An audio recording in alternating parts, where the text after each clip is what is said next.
ನಿಖಿಲ್ ಕುಮಾರಸ್ವಾಮಿ ಇವತ್ತು ಸಭೆಯಲ್ಲಿ ಭಾಗವಹಿಸಿ ಪ್ರಮುಖವಾದ ನಿರ್ಣಯ ಏನು ನಿಮ್ಮ ಸಮುದಾಯ? ಜಾತಿ ಗಣತಿ ವಿಚಾರಕ್ಕೆ ಸಂಬಂಧಪಟ್ಟಂತೆ ಅವಾಗವಾಗ ಸರ್ಕಾರದ ಕಡೆಯಿಂದ ಕೆಲವೊಂದಷ್ಟು ಹೆಜ್ಜೆಗಳನ್ನ ಇಡ್ತಕ್ಕಂಥದ್ನ ನಾವು ನೋಡಿದ್ದೇವೆ. ಈ ಹಿಂದೆಯೂ ಕೂಡ 3-4 ತಿಂಗಳ ಹಿಂದೆ ಇದೇ ರೀತಿ ಜಾತಿ ಗಣತಿ ವಿಚಾರಕ್ಕೆ ಸಂಬಂಧಪಟ್ಟಂತೆ ಮುಖ್ಯಮಂತ್ರಿ ನೇತೃತ್ವದ ಸಚಿವ ಸಂಪುಟದ ಸಭೆಯಲ್ಲಿ ತನ್ನ ಸ್ವಂತ ಪಕ್ಷದ ಆಡಳಿತದಲ್ಲಿ ಇರ್ತಕ್ಕಂಥ ಮಂತ್ರಿಗಳಲ್ಲೇ ಒಂದಷ್ಟು ಭಿನ್ನಾಭಿಪ್ರಾಯಗಳು ಮೂಡಿರ್ತಕ್ಕಂಥದ್ದು ನಿಮ್ಮ ಮಾಧ್ಯಮದಲ್ಲೂ ಕೂಡ ನೀವೆಲ್ಲ ಪ್ರಸಾರ ಮಾಡಿದ್ದೀರಿ. ಮತ್ತೆ ಈಗ ಜಾತಿ ಗಣತಿ ಅಂತಕ್ಕಂಥದ್ದು ಬಹಳ ಒಂದು ದೊಡ್ಡ ಮಟ್ಟದಲ್ಲಿ ಎಲ್ಲಾ ಸಮುದಾಯಗಳಲ್ಲೂ ಕೂಡ ಒಂದು ದೊಡ್ಡ ಗೊಂದಲದ ವಾತಾವರಣವನ್ನು ಸೃಷ್ಟಿ ಮಾಡಿರ್ತಕ್ಕಂಥದ್ದು ಸತ್ಯ. ಆ ಹಿನ್ನೆಲೆಯಲ್ಲಿ ಇವತ್ತು ಪರಮ ಪೂಜ್ಯರಾಗಿರ್ತಕ್ಕಂಥ ನಮ್ಮೆಲ್ಲರ ಆರಾಧ್ಯ ದೇವ ನಿರ್ಮಲಾನಂದ ಶ್ರೀಗಳು ಮತ್ತೆ ನಂಜಾವಧೂತ ಶ್ರೀಗಳು, ನಿಶ್ಚಲಾನಂದ ಶ್ರೀಗಳು ಮತ್ತೆ ಎಲ್ಲ ಮಠದ ಗುರು ಹಿರಿಯರು ಮತ್ತು ಸರ್ವ ಪಕ್ಷದ ಎಲ್ಲ ಜನಪ್ರತಿನಿಧಿಗಳು ಕೂಡ ಇವತ್ತು ಭಾಗಿಯಾಗಿದ್ರು. ವಿಶೇಷವಾಗಿ ಇವತ್ತಿನ ಈ ಒಂದು ಸಭೆಯಲ್ಲಿ ಕೇಂದ್ರದ ಸಚಿವರು, ಕರ್ನಾಟಕ ರಾಜ್ಯದ ಮಾಜಿ ಮುಖ್ಯಮಂತ್ರಿಗಳು ಸನ್ಮಾನ್ಯ ಕುಮಾರಣ್ಣವರು ಕೂಡ ಉಪಸ್ಥಿತರಿದ್ದರು. ಜೊತೆಯಲ್ಲಿ ರಾಜ್ಯ ಸರ್ಕಾರದ ಉಪಮುಖ್ಯಮಂತ್ರಿಗಳು ಡಿ.ಕೆ. ಶಿವಕುಮಾರ್ ಸಾಹೇಬರು ಕೂಡ ಇದ್ರು. ಒಟ್ಟಾರೆಯಾಗಿ ಒಂದಷ್ಟು ಮಹತ್ವದ ಚರ್ಚೆಗಳು, ಪ್ರತಿಯೊಬ್ಬರ ಅಭಿಪ್ರಾಯಗಳನ್ನು ಕೂಡ ಸಂಗ್ರಹಣೆಯನ್ನ ಮಾಡಿದ್ದಾರೆ. ಒಟ್ಟಾರೆಯಾಗಿ ಇವತ್ತು ರಾಜ್ಯ ಸರ್ಕಾರಕ್ಕೆ ನಾವು ಕೇಳ್ತಕ್ಕಂಥದ್ದಿಷ್ಟೇ, ಇವತ್ತು ಸೋಶಿಯೋ ಎಕನಾಮಿಕ್ ಜಸ್ಟಿಸ್ ಅಂದ್ರೆ ಆರ್ಥಿಕ ಮತ್ತೆ ಸಾಮಾಜಿಕ ನ್ಯಾಯವನ್ನ ಒದಗಿಸ್ಕೊಡ್ತಕ್ಕಂಥ ನಿಟ್ಟಿನಲ್ಲಿ ಈ ಸಮೀಕ್ಷೆಗಳು ಆಗ್ತಕ್ಕಂಥದ್ರ ಬಗ್ಗೆ ನಮ್ಗೆ ಸ್ವಾಗತ ಇದೆ. ಆದ್ರೆ ಇದರ ಹಿಂದೆ ದುರುದ್ದೇಶಗಳನ್ನ ಇಟ್ಕೊಂಡು, ರಾಜಕಾರಣದ ಲೆಕ್ಕಾಚಾರಗಳನ್ನ ಇಟ್ಕೊಂಡು ಮತ್ತೊಂದು ಸಮುದಾಯವನ್ನ ಮೇಲೆತ್ತಕ್ಕಂಥದ್ದು, ಇನ್ನೊಂದು ಪ್ರಬಲ ಸಮುದಾಯವನ್ನ ಅದನ್ನ ಬೇರೆ ಬೇರೆ ರೀತಿಯಾದಂತ ನಂಬರ್ಸ್ನ, ನ್ಯೂಮರಾಲಜಿಕಲ್ ನಂಬರ್ಸ್ನ ನೀವು ಮುಂದಿಟ್ಟು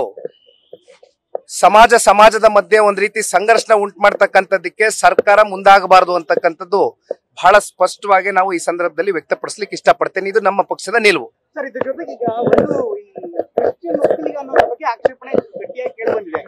ಸಮಯ ಒಂದೇ ದಿನ ಇದೆ, ಈಗ ಅದನ್ನೇ ಇಟ್ಕೊಂಡು ಮಾಡ್ತೀವಿ ಅಂತ ಹೇಳ್ತಿದ್ರೆ ಇಲ್ಲಿ 331 ಹೊಸ ಜಾತಿಗಳು ಅದ್ ಎಲ್ಲಿಂದ ಹುಟ್ಕೊಳ್ತು ನಮಗಂತೂ ಗೊತ್ತಿಲ್ಲ. ಅದಕ್ಕೆ ನಾನು ಹೇಳ್ತಾ ಇರೋದು, ಒಂದ್ ಕಡೆ ತಮ್ಗೆ ಗೊತ್ತಿದ್ದಂಗೆ ಕಾಂತರಾಜು ಅವರ ಅಧ್ಯಕ್ಷತೆಯಲ್ಲಿ ಹಿಂದುಳಿದ ವರ್ಗದ ಒಂದು ಆಯೋಗ ಮಾಡ್ಕೊಂಡು 3 ವರ್ಷಗಳ ಕಾಲ ಅವೆಲ್ಲವೂ ಕೂಡ ಮಾಡಿದ್ರು. 180 ಕೋಟಿ ಖರ್ಚು ಮಾಡಿದ್ರು. ಕೊನೆಗೆ ಮೆಂಬರ್ ಸೆಕ್ರೆಟರಿ ಕೂಡ ಸೈನ್ ಆಗ್ತಿರ್ತಕ್ಕಂಥ ನಿಟ್ಟಿನಲ್ಲಿ ಸನ್ಮಾನ್ಯ ಕುಮಾರಣ್ಣ ಅವರ ಬಳಿ ಫೈಲ್ ಬಂದಾಗ ಅದನ್ನ ರಿಜೆಕ್ಟ್ ಮಾಡ್ತಾರೆ. ಈಗ ಬಹುಶಃ ಮಧುಸೂದನ್ ಅವರ ಅಧ್ಯಕ್ಷತೆಯಲ್ಲಿ ಹೊಸ ಆಯೋಗವನ್ನ ರಚನೆ ಮಾಡಿ ಕೇವಲ 15 ದಿನದಲ್ಲಿ, ಐ ಥಿಂಕ್ ಸೆಪ್ಟೆಂಬರ್ 22 ಇಂದ 15 ದಿನದ ಒಳಗಡೆ 2 ಕೋಟಿ ಜನಗಳಿಗೆ ನೀವು ಹೋಗಿ ತಲುಪ್ತಕ್ಕಂಥದ್ದಷ್ಟೇ ಅಲ್ಲ, ಪ್ರತಿ ಮನೆಯಲ್ಲೂ ಪ್ರತಿ ವ್ಯಕ್ತಿಗೂ ಕೂಡ ನೀವು 60 ಪ್ರಶ್ನೆಗಳನ್ನ ಇಟ್ಟು ಅವ್ರ ಮುಂದೆ ಇವೆಲ್ಲವನ್ನ ಕೂಡ ಇವತ್ತು ನೀವು ವಾಸ್ತವಾಂಶವನ್ನ ಕಲೆ ಹಾಕ್ಬೇಕು ಅಂತಕ್ಕಂಥದ್ದಾದ್ರೆ 15 ದಿನದಲ್ಲಿ ಇದು ಸಾಧ್ಯವಾ?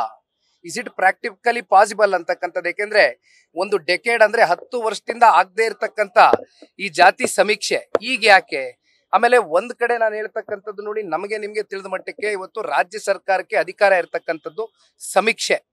ಆದ್ರೆ ಅಂತಿಮವಾಗಿ ಇದನ್ನ ಕೇಂದ್ರ ಸರ್ಕಾರವೂ ಕೂಡ ಇವತ್ತು ಜಾತಿ ಗಣತಿ ಕಾಲಂ ಅಂತಕ್ಕಂಥದ್ದನ್ನ ಸೇರಿಸಿದ್ದಾರೆ.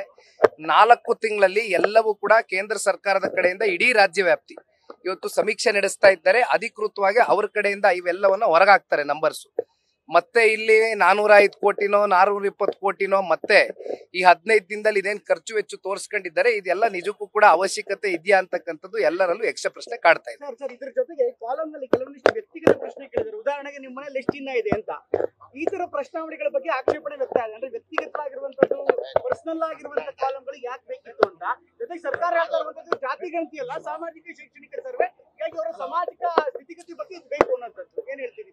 ಅಲ್ಲ, ಒಂದು ಇವತ್ತು ಈ ಸಮೀಕ್ಷೆಗಳು ಆಗಬೇಕಾಗಿರ್ತಕ್ಕಂಥದ್ದು ಕಟ್ಟ ಕಡೆಯ ಗ್ರಾಮೀಣ ಪ್ರದೇಶದಲ್ಲಿ ಯಾವ ಒಬ್ಬ ವ್ಯಕ್ತಿ ಸರ್ಕಾರದ ಕೆಲವೊಂದಷ್ಟು ಸವಲತ್ತುಗಳಿಂದ ವಂಚಿತನಾಗಿದ್ದಾನೆ ಅಂತ ವ್ಯಕ್ತಿಗಳಿಗೆ ಮೇಲೆತ್ತಕ್ಕಂಥದಕ್ಕೆ ಸಮೀಕ್ಷೆ ಆಗಬೇಕು. ಎಸ್, ಒಂದ್ ಕಡೆ ಆರ್ಥಿಕವಾಗಿ ಅವರ ಪರಿಸ್ಥಿತಿ, ಜೊತೆಯಲ್ಲಿ ಅವ್ರೇನಾದ್ರೂ ಭೂಮಿ ಹೊಂದಿದ್ದಾರಾ ಅಥವಾ ಅವ್ರು ಏನ್ ಮಾಡ್ತಾ ಇದ್ದಾರೆ, ಅವ್ರು ಯಾವ ರೀತಿ ಅವ್ರ ಕುಟುಂಬ, ಅವರ ತಂದೆ ತಾಯಿ ಏನ್ ಮಾಡ್ತಾ ಇದ್ದಾರೆ, ಯಾವ ರೀತಿ ಕುಟುಂಬ ಸಾಕ್ತಾ ಇದೆ ಅಂತಕ್ಕಂಥದ್ದು ಕೆಲವೊಂದಷ್ಟು ಪ್ರಶ್ನಾವಳಿಗಳ ಮೂಲಕ ಅವೆಲ್ಲವೂ ಕೂಡ ಆರ್ಥಿಕವಾಗಿ ಸಾಮಾಜಿಕವಾಗಿ ಇವೆಲ್ಲ ಉತ್ತರ ಪಡ್ಕೊಳ್ಬೇಕಾಗಿದೆ. ಆದ್ರೆ ಅದು ಯಾವ ಒಂದು ನಿಯಮಾವಳಿಗಳನ್ನ ಇಟ್ಕೊಂಡು ಮಾಡ್ತಾ ಇದ್ದಾರೆ ಅಂತಕ್ಕಂಥದ್ದು ಕೂಡ ಇವತ್ತು ನಾವು ಕಾದ್ ನೋಡೋಣ. Thank you. ನ್ಯೂಸ್ ಫಸ್ಟ್ ನಿರ್ಭೀತಿಯಿಂದ ನಿಮ್ಮ ಪರವಾಗಿ.